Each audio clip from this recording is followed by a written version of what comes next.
Seluruh anggota Kodim 1504 Ambon bersama warga dan organisasi perangkat daerah membersihkan sampah plastik dan limbah rumah tangga di 5 sungai yang ada di kota Ambon, Maluku. Selain untuk menyambut HUT Kodam 16 Patimura, kegiatan ini sekaligus mengedukasi masyarakat agar lebih peduli menjaga dan melestarikan lingkungan hidup, serta membentuk perilaku membuang sampah pada tempatnya. Menyambut hari ulang tahun Kodam Patimura, kami jajaran Kodim 1504 Ambon bersama seluruh elemen masyarakat Kota Ambon melaksanakan pembersihan di daerah aliran sungai di jantung Kota Ambon guna memungut sampah-sampah, khususnya sampah-sampah plastik dan limbah masyarakat,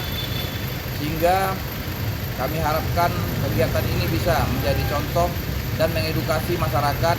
untuk bisa lebih peduli terhadap pelestarian lingkungan hidup dan bersama-sama menjaga kebersihan di Kota Ambon.